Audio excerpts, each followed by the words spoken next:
भगवान बुद्ध ने अपने सन्यासियों को कुछ नियम दिए थे।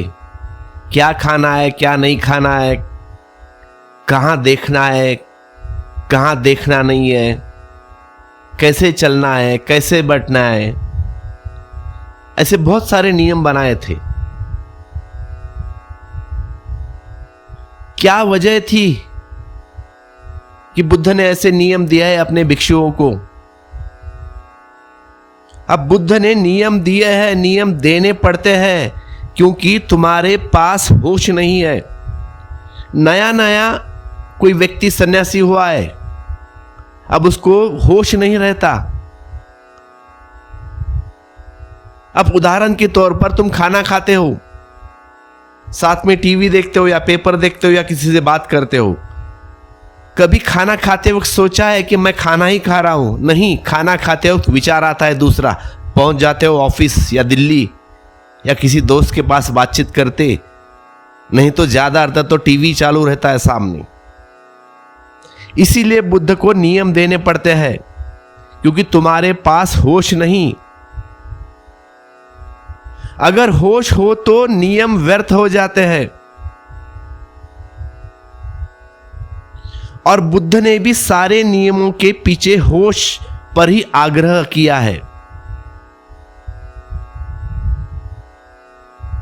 जब नियम बनाने शुरू किया बुद्ध ने, तो आनंद था वहां पे सबसे फर्स्ट। अब आनंद बुद्ध का चचेरा भाई है, और आनंद पूछता है कोई स्त्री दिखाई पड़ जाए तो क्या करे बनते? बुद्ध ने कहा नीचे देखना, देखना ही मत। आनंद पूछता है और अगर ऐसी स्थिति आ जाए कि देखना ही पड़े तो क्या करना? तो बुद्ध ने कहा है देखना ही तो ठीक, पहले तो नहीं देखना। अगर देखने की स्थिति आए तो देख लेना, पर छूना मत। आनंद फिर दोबारा सवाल करता है अगर ऐसी घड़ी आ जाए बनते कि छूना ही पड़े तो क्या करे? तो बुद्ध ने कहा है होश रखना है। देखिए, बुद्ध का आखिरी जोर होश पे रहता है, तो आखिर में तो होश ही है। देखना मत, छूना मत, ऊपर ऊपर है। अंतिम घड़ी में तो होश है। आनंद ने ठीक किया कि वह पूछता ही गया। बुद्ध का असली अनुशासन क्या है फिर?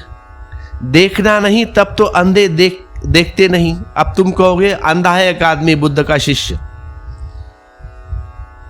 तो वह तो परम ज्ञान को उपलब्ध होना चाहिए, क्योंकि उसे तो कोई भी नहीं दिखता। स्त्री की तो बात ही छोड़ दो। अब छूना मत, किसी ने हाथ अपने कटवा लिए, अब छूने की जरूरत नहीं। तो क्या लूले लंगड़े परम ज्ञान को उपलब्ध होंगे, मोक्ष को उपलब्ध होंगे? क्या अंधे मोक्ष को उपलब्ध होंगे? ऐसे तो कोई भी आंख फोड़ ले, फिर आंख फोड़ ले, हाथ तोड़ ले, तो वह मोक्ष को उपलब्ध हो जाएंगे वैसे लोग? नहीं। अंतिम सूत्र तो बुद्ध ने होश का ही दिया है। और अगर होश ना हो और तुम आंख भी झुका लो तो क्या फर्क है? अगर होश नहीं है और आंख तुमने जानबूझकर झुका ली तो क्या फर्क पड़ेगा? बंद आंख में भी स्त्री दिखाई पड़ती है, पड़ी जाएगी। सपना देखते हो ना रात में, किसका आता है सपना? अब रात के सपने में कोई स्त्री आ गई, तब क्या करोगे? आंख तो बंद ही है। अब सपने में तो कुछ किया नहीं जा सकता, क्योंकि आंख बंद करके भीतर जो चल रहा है पिक्चर, फिर क्या करोगे?